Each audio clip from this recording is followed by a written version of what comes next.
nation on the world stage. And when they put on the glitz, it's the kitchens that keep the cogs turning.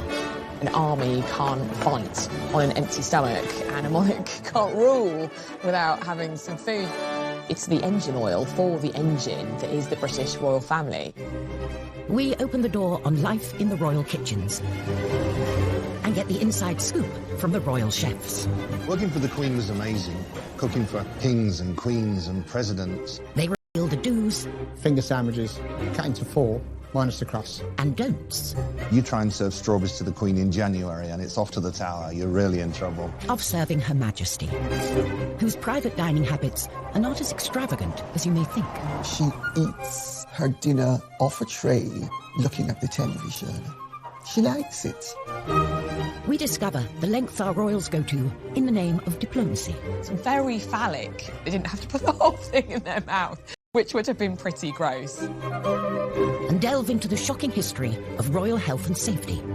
It's a wonder, really, that the whole place didn't go down with cholera and typhoid. And reveal how Harry's kitchen curiosity could have scarred him for life. If I'd not been like Usain Bolt racing across the floor, he would have yanked that pan down. This boiling water would have gone all over him. These are the secrets of the royal kitchens.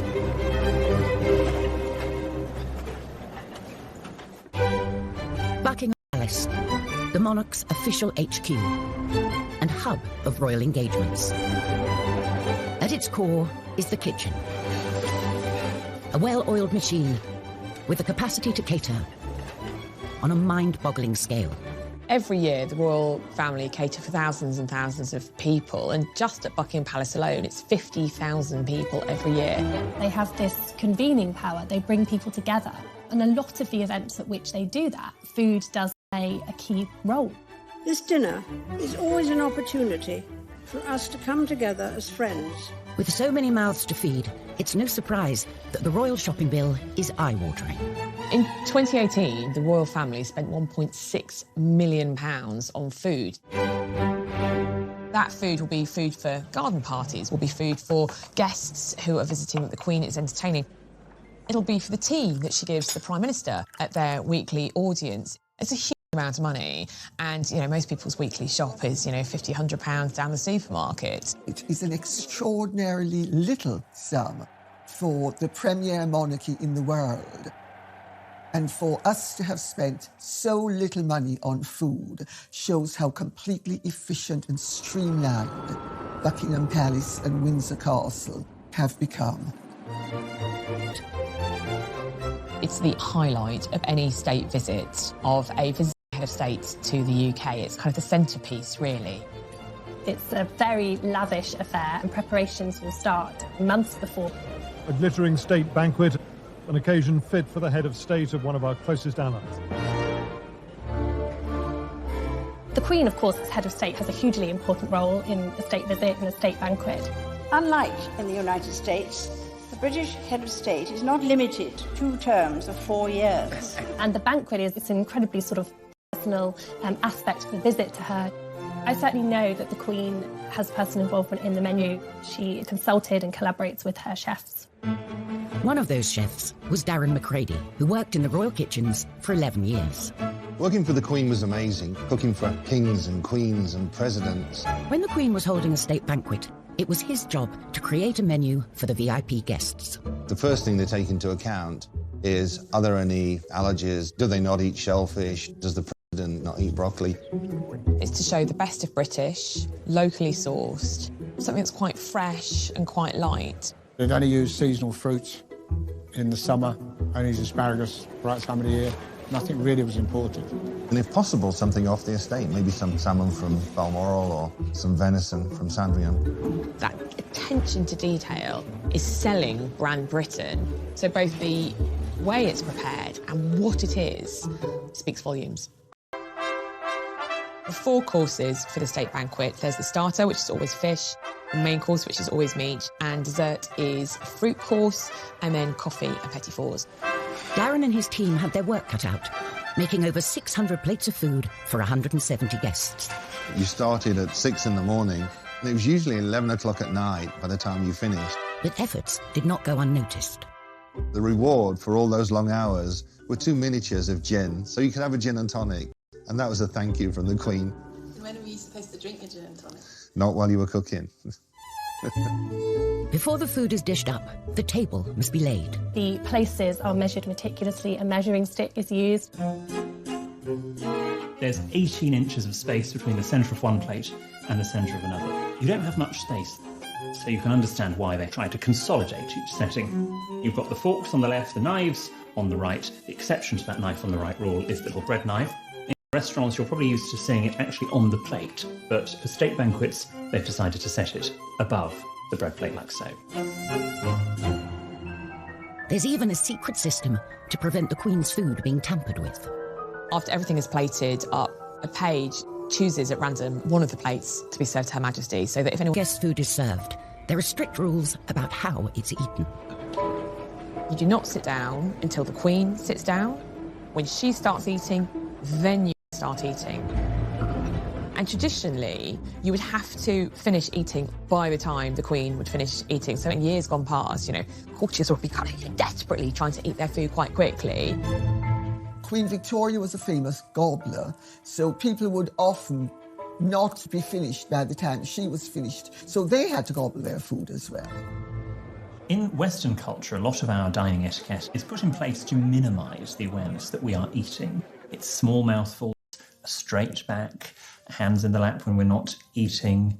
And so with the royal family, they follow these rules in order to focus on building the rapport with the visiting dignitary that's sitting next to them. And for the diners, there are unspoken rules about who you talk to and when. If the Queen is talking to the guest on her right, which will be the visiting head of state, then the other female guest will talk to the person on their right. And then when the Queen switches, then the ladies switch and talk to the person on their left. And certain topics of conversation are firmly off the table. Politics is a good thing to avoid. Money is another good thing to avoid. And sex is another good thing to avoid. But just because you can't talk about sex doesn't mean you can't flirt.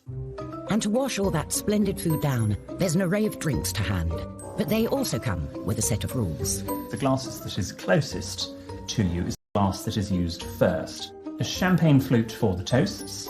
Then the smaller of the wine glasses is for white wine, generally with the fish course. Then a larger wine glass for the red wine, for the main course. And then a small glass for port. And then you have your water glass, and that's always detached from the other glasses because that glass stays on the table throughout the meal, whereas the other glasses will be cleared as the banquet progresses.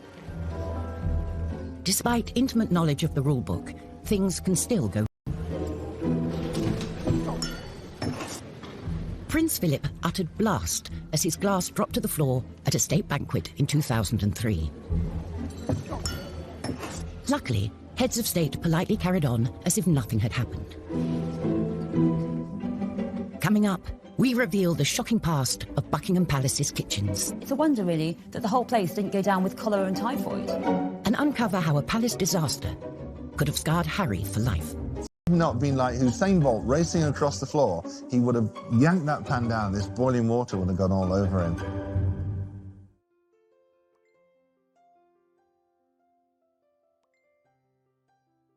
Kitchens are a buzz of chefs preparing food and drink for the royals throughout the day. It's 7:30 a.m., the kitchen's first task of the day, the royal cuppa. She only drinks Earl Grey, no milk, no sugar. The Queen doesn't make her own tea. She has a special coffee room. They make all the teas and coffees. But she would actually pour her own tea when she was eating breakfast on her own.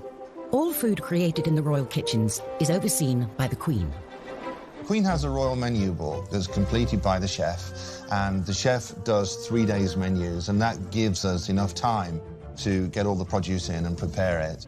And when the menu book goes up to the Queen, she puts a line through the dishes that she doesn't want. She has a HP pencil, and she'd tick one or add something that she would prefer. If she's out for dinner, she puts a line through the page, and if she's got guests coming, she'll put 2 or 3, so we know that she's entertaining. The Queen has particular tastes that a chef ignores at his peril. She knows what she likes, nothing too spicy, because she meets that many people. The last thing she wants, I can smell garlic in my breath, or last night's curry. The Queen doesn't eat garlic, and the Queen doesn't serve garlic.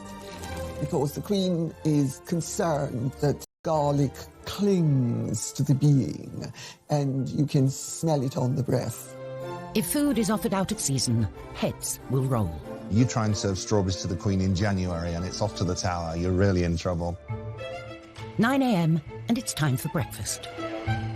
Typical breakfast for the Queen would be in her own sitting room. She'd have some hot tea and then a bowl of cereals from a plastic Tupperware container. It might have been served on a silver tray in, lovely porcelain, but it was still kept in Tupperware containers, just like in anyone else's kitchen back at home. Prince Charles has a very particular breakfast routine as well. Whenever the Prince of Wales came to stay with the Queen, he always arrived with a hamper of his own produce. And in the kitchen, we'd have jars of bottled plums from the Highgrove garden. The instructions were to put 2 plums and a little juice into the bowl and send it in to him for breakfast. I'd send in 2 plums and he would make 1, so they'd come back out after breakfast and I'd put the other plum back into the jar and save it. So one morning I thought, OK, he only eats 1 for breakfast, so I just put 1 plum in the jar and sent it out into the dining room. And the footman came through and said, His Royal Highness said, can he have 2, please? So I had to keep sending 2 in every morning. This wholesome breakfast is a far cry from Queen Victoria's morning spread. It was famously elaborate. It included things like lamb chops, fowl, tongue, eggs, bacon, potatoes. She just went for it, and it's no surprise that she... The current Queen is more likely to enjoy rich pickings at lunchtime, especially at Balmoral. Balmoral affords recreation as well as relaxation. Hunting, shooting and fishing. There's trout in the streams nearby and salmon at the right time of the year. And when they get a good catch, the kitchens spring into action, cooking a lunchtime dish of grilled fillet of salmon with a watercress sauce, one of the Queen's favourites. And royal chef Des Sweeney was the man to do it. The salmon would have been caught in the River Dee behind Balmoral. Des worked as the Queen's chef for 3 years. This is a smallish salmon. It's about £5 in weight. It's a bit of a go-to safe dish, one that the family enjoy, one that she likes to present to guests. The Queen's guests would fish for salmon. Staff were allowed to fish. If they caught one, they would offer it to the Queen, who would politely decline. So I've got a fillet off. These are pin bones. They're very, very small. And if you're doing a large amount of salmon for like a state banquet, it's a very tedious job. A few years ago, when the Queen Mother was alive, unfortunately she got a fish bone stuck in her throat. Traditionally, you swallow bread, and bread will take it down. But this day, it didn't work, so they had to get her to the hospital quite quickly, apparently. It wasn't me. So here I'm just taking the skin off the back of the salmon, and then we just portion it up. The Queen famously hates waste. From the tail ends, we make fish cakes that go down to staff, or that would go to breakfast dish. The Queen eats very sensibly, really. Meals at a regular time. She doesn't have big meals, doesn't have late meals, and it's really good for your metabolism to live like that. So it's been filleted, lightly oiled, and I'm just going to grill it very simply. We make a few portions, normally 1 spare, just in case the worst happens, we drop one, or the tray gets spilled, or something like that. The Queen is particular about sauces, so Des has to ensure it's totally lump-free. Generally, the sauce has to be sort of processed so it's very fine. Quite often it'll be strained. So for plating up, I'm going to use some Norfolk samphire, just on the bottom, just gives it a little texture. So there you have a grilled fillet of Balmoral salmon, watercress sauce, a light lunch fit for a Queen. So with the Queen's lunch sorted, it's time to feed the corgis. And it's anything but a dog's dinner. They had their own menu. One day lamb, one day chicken, one day beef.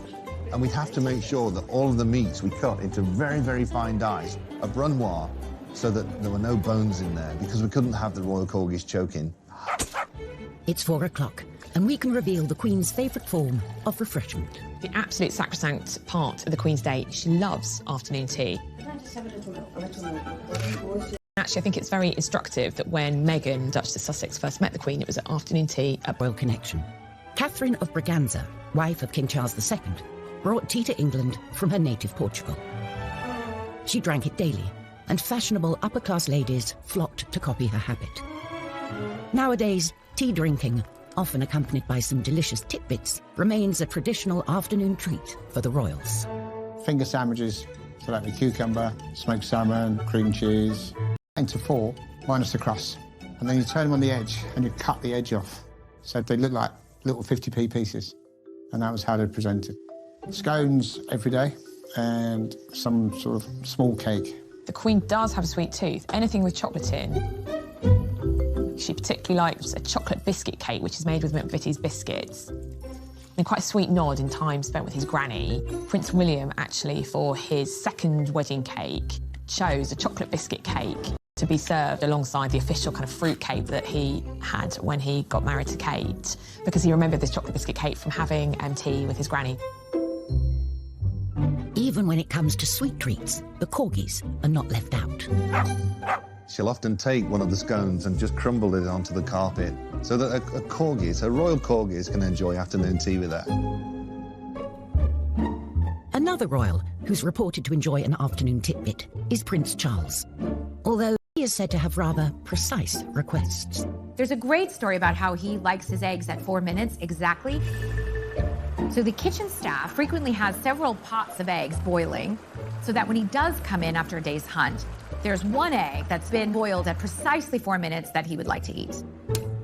His head of communications has absolutely denied this story.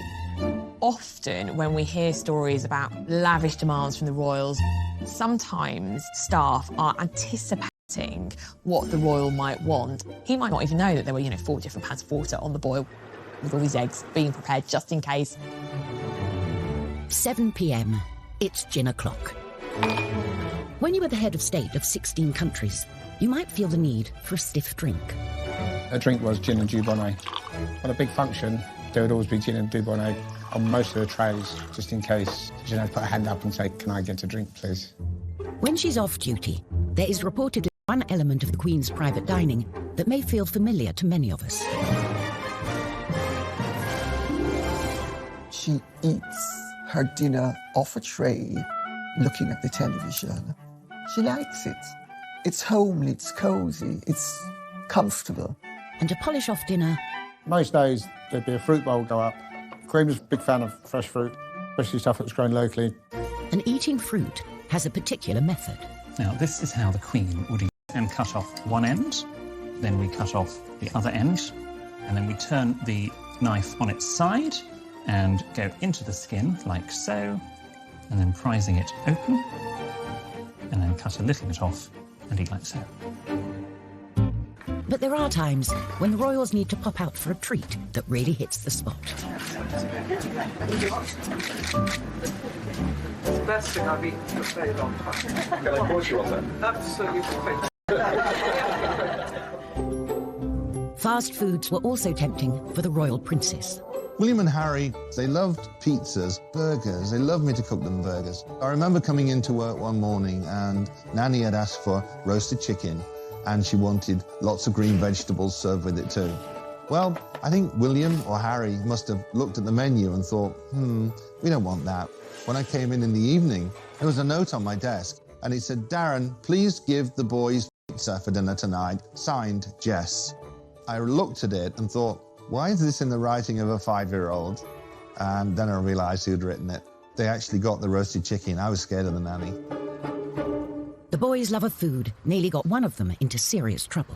I was cooking spaghetti bolognese for them. I had a big pan of water on the stove. And Prince Harry came over and I just happened to turn and look and he put his hand up on the pan and said, "What's in here?" And if I'd not been like Usain Bolt racing across the floor, he would have yanked that pan down. This boiling water would have gone all over him. Oh, that was a scary day. The modern royal kitchen is hot on health and safety, but that wasn't always the case. Kate Williams has come to the National Archives to expose a shocking state of affairs. When Victoria turned 18, she became queen and moved from Kensington Palace to Buckingham Palace. But Buckingham Palace had been neglected for 7 years, and almost immediately after the Queen moved in, there started to be complaints about the unholy stink. An investigative scientist was put on the case. What I've got here is this amazing report that was made by Dr. Leon Playfair in 1845. He says that what he's been asked to do is look into the evil complained of and ascertaining the causes which vitiate the air in that building. As he says here, the smells in the palace are so powerful as to produce nausea and feelings of sickness. And I think there had been some perception that perhaps it was the fires or the gas lights that had caused this horrible atmosphere. No, he said, the main evil is the kitchen. He says, I'm reminding you that one of the largest sewers in the world runs, unfortunately, through the precincts of the palace. Actually, it ran under the kitchens, and if this wasn't bad enough, there are a lot of unsanitary practices in the kitchens, including piling up the rubbish in the dustbins, which were, he says, filled with garbage of a very bad description. And next to them were urinals for the use of the male servants without a flow of water. You can't flush them. And actually, he's really quite rude about the palace. He says, I could not have believed it credible that such an extraordinary instance of scientific ignorance existed in any building in the present day. He cannot believe it. So you've got a potent combination here of rubbish, of unsanitary practices, and of disgusting sewage. They are all eating food in these incredibly unsanitary conditions. It's a wonder, really, that the whole place didn't go down with cholera and typhoid. Coming up, a right royal mix-up in the kitchen. I said, the gardener wants to speak to you. And he went back upstairs, and I walked with him, and he said, oh, good morning, Royal Highness. And I thought, it's not the gardener. And Kate and William are faced with a rather phallic diplomatic dilemma. Try a bit, think of England, carry on. They didn't have to put the whole thing in their mouth, which would have been pretty gross.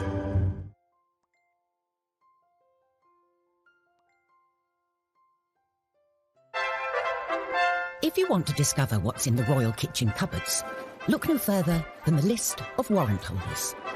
Royal warrants are essentially a mark of recognition to businesses that have supplied goods or services to either the Queen, the Duke of Edinburgh or the Prince of Wales. More than 100 of them are food and drink businesses. Everything from companies who make baked beans, fishmongers, to champagne producers. Kellogg's has a royal warrant, Schweppes has a royal warrant, Cadbury's. Fortnum & Mason has been filling the royal shopping trolley since the 18th century. They say that Fortnum & Mason is the royal grocer. It was a sweet stall that was a focus for the duchesses.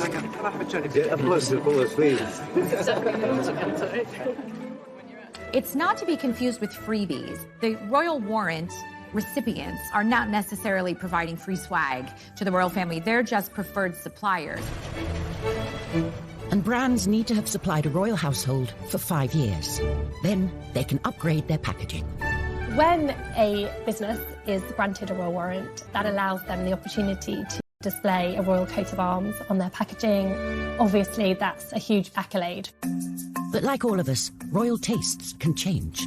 Sometimes royal warrants can be revoked just because the royals have decided that they've gone off something. So Carr's Water Biscuits, which used to supply cheese biscuits to the royal family, they reapplied for their warrant and it wasn't granted. Balmoral is a company that has been supplying the monarchy for generations. A whiskey distillery, first granted a warrant by Prince Albert in 1848.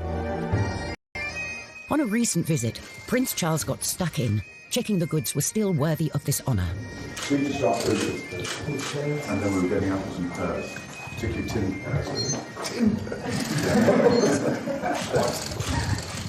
With a nod of approval given, it's back to Balmoral, where the kitchens are gearing up for a visit.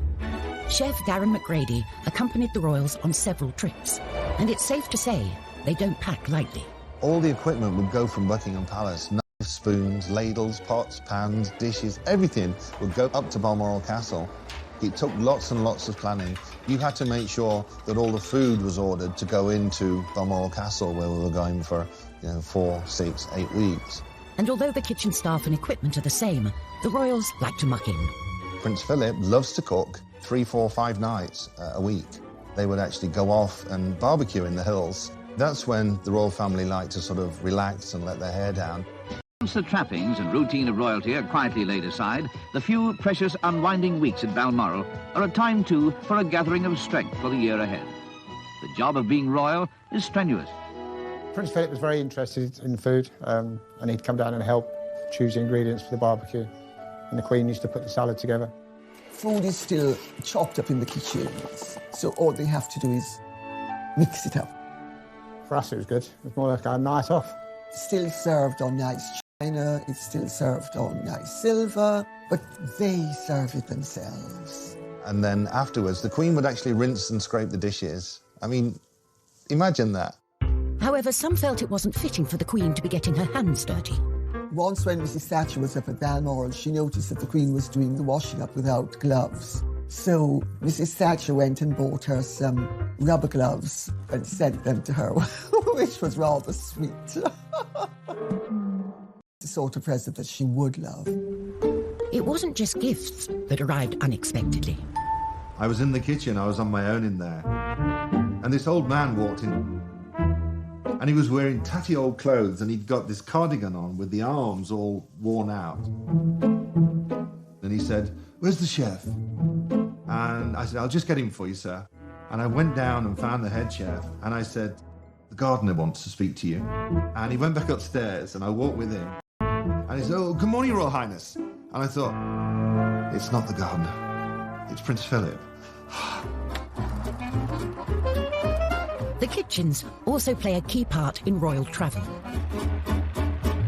The royals all over the world. The Royal Yacht Britannia arrives at Monrovia in the African Republic of Liberia with Queen Elizabeth, who is winding up her tour of African nations. On board, the Queen hosted politicians and dignitaries.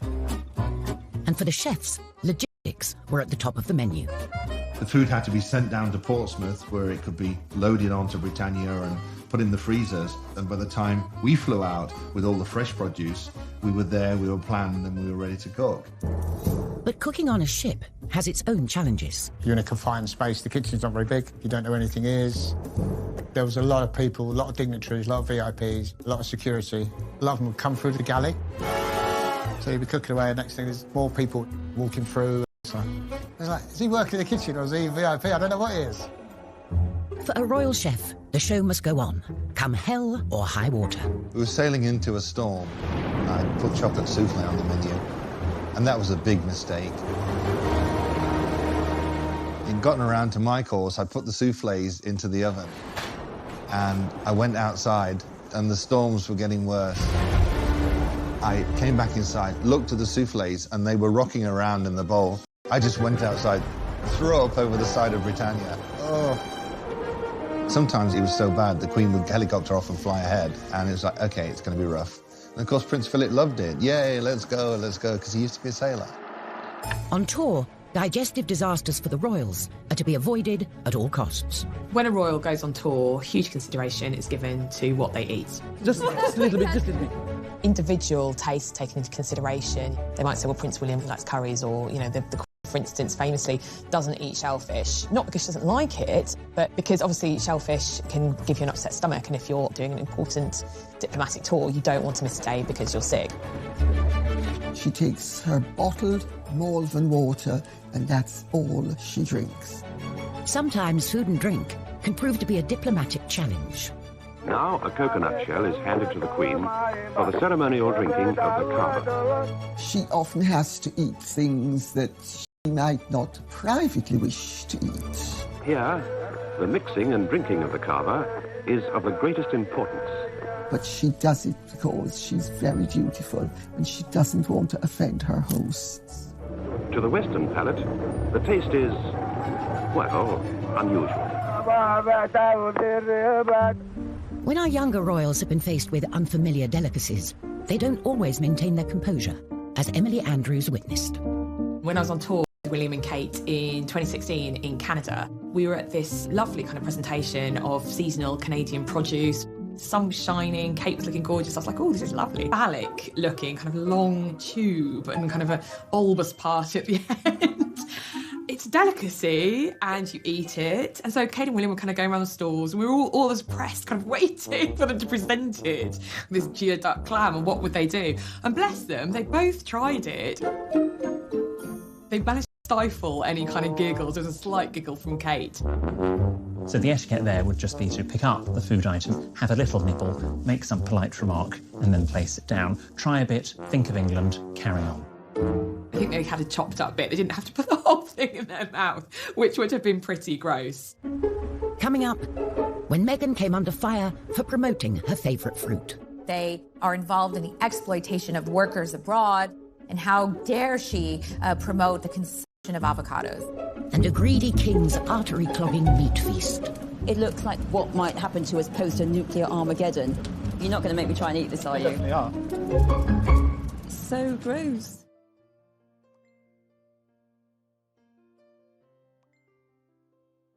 Whether it's hosting a state banquet or barbecuing in Balmoral, the royal requirements are the same. Produce must be locally sourced and sustainable. It's an attitude that now seems surprisingly modern. They were long into seasonal food, long before high street, supermarkets, restaurants, because they understood the produce and where it came from.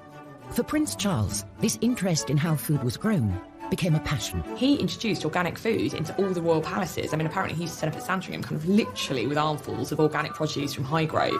His personal house in Gloucestershire, and Prince Philip was like, what's this? So Charles's kind of, funny little habits.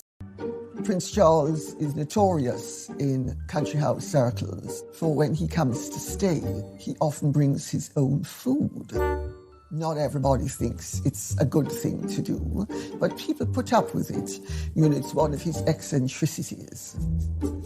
Prince Charles was mercilessly mocked when he professed his love of organic food. He believed and saw very early on the damage that pesticides could cause. Organic farming delivers the highest quality, best tasting food produced without artificial chemicals or genetic modification. He was very instrumental in pioneering in creating a garden that was pesticide-free. In 1990, Prince Charles established Duchy Originals, produce grown on his Highgrove estate. Charles really was a bit of a groundbreaker because he was championing organic food and sustainability before it was particularly fashionable. Years later, and the brand has gone mainstream. I think 19 years ago, when we launched the first oat biscuit, and there were huge headlines saying a shop soiled royal. So in an even more soiled capacity, I'm here today just to say nothing could give me greater pleasure than to unveil this. Sales of Duchy Originals at Waitrose have now exceeded £1 billion and also raised £27 million for his charitable foundation. So he's clearly very pleased about that. A newer member of the royal family has also used food to champion a good cause, in kitchens far removed from royal palaces. Before Meghan even joined the royal family, she was making private visits to the women of the Hub community kitchen where women had gathered to cook for the community. This is the one project Meghan has made her own. The community kitchen in the shadow of Grenfell Tower the Duchess of Sussex has been coming to for many months. And she said how she instantly felt very at home and very welcomed by that community. And a big part of that was this sort of common love of food. She loves with us, and then she knows about our family, we know about her, so it's nice. And she came up with the idea of making a cookbook. So using all the ladies' recipes and indeed her recipes to raise money for this community kitchen. With the attention that someone of her celebrity can bring to this cause, the book has been flying off the shelves. The money that it raised was ploughed back into the community kitchen. It was completely renovated. And I remember at the launch, Meghan said that she felt that she'd almost come home meeting these ladies because it was a kind of such a melting pot of different nationalities and identities, and how food bound them all. Before she met Harry, Meghan wrote publicly about her love of creating in the kitchen. We know the most about her in terms of food in comparison to anyone else because, of course, she had a blog called The Tig where she wrote about her love of food and she shared recipes and she spoke about the meals that had influenced her and what her view on food was. She likes to eat clean and green. There's reports of her wanting to eat vegan during the week, so very much kind of plant-based food, and she certainly doesn't, I don't think, eats a huge amount of red meat. The modern royals seem to be much more interested in food, healthy eating, and I think that's exciting. For royals of the past, healthy eating wasn't a priority. Henry VIII lived a life of gluttony and excess, and championed grotesque and meaty concoctions in the kitchen. Cockentrice was one of his favourites. Historian Kate Williams is going to meet Andrew Clark, a chef who still uses an open fire and has been preparing this calorific creation. Oh my goodness. I've read so much about the cock and cheese and I've never actually seen one, and there it is. Half pig and half chicken. It looks like the most terrifying mutant thing I can possibly imagine, kind of what might happen to us post a nuclear Armageddon.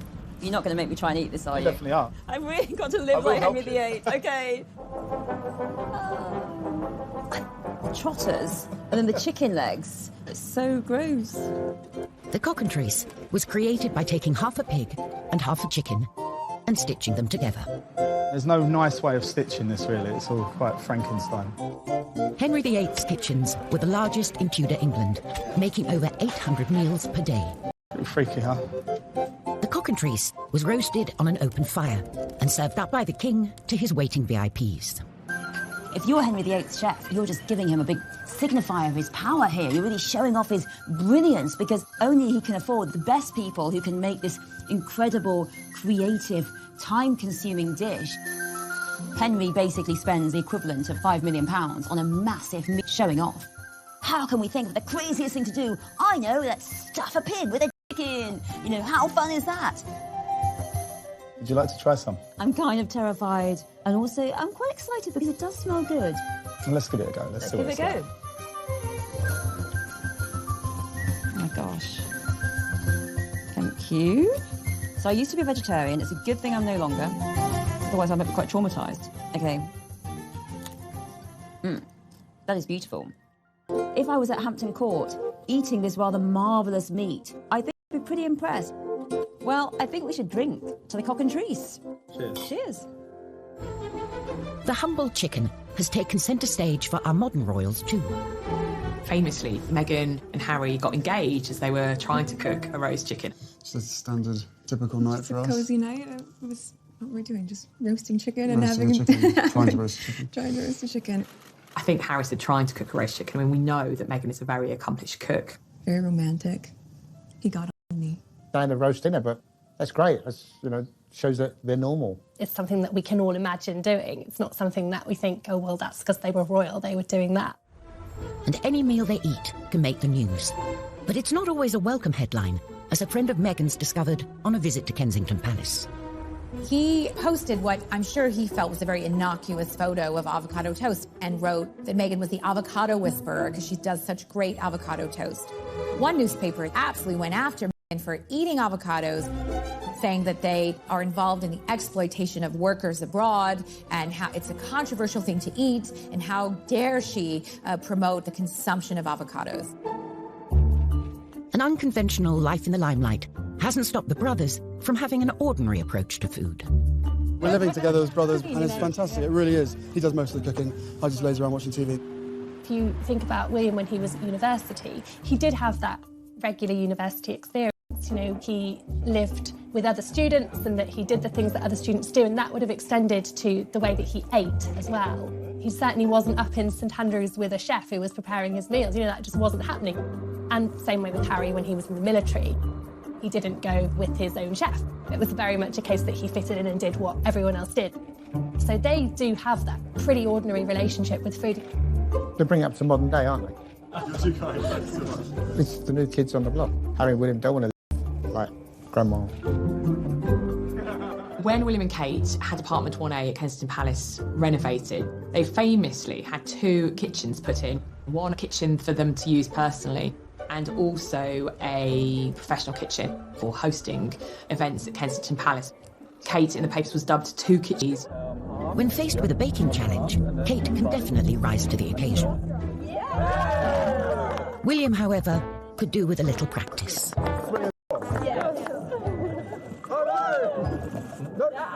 Like that.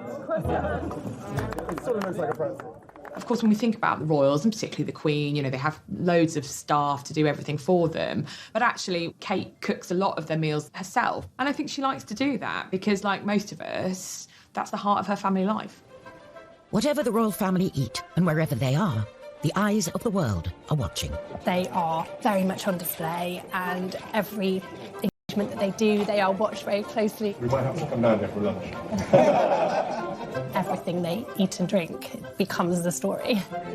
And even though the modern royals have a more hands-on approach to food, Their chefs will always have a vital role to play. Kate will not be queen in a tiara going shopping around Waitrose. That's not going to happen. She wouldn't have time in any case. She's going to be too busy. But whoever is on the throne, the royal kitchens will always be at the heart of the monarchy.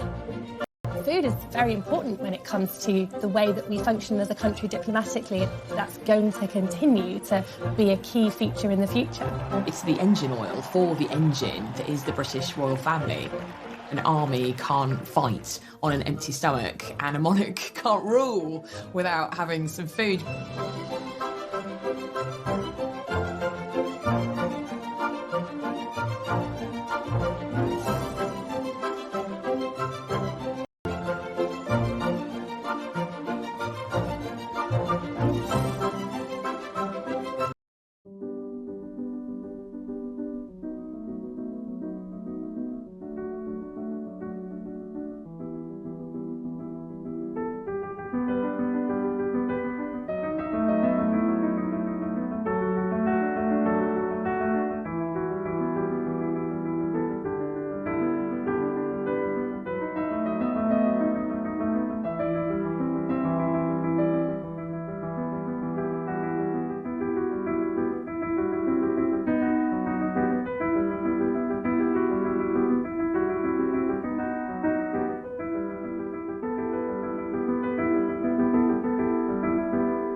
Head of state of one of our closest allies. The Queen, of course, as head of state, has a hugely important role in a state visit and a state banquet.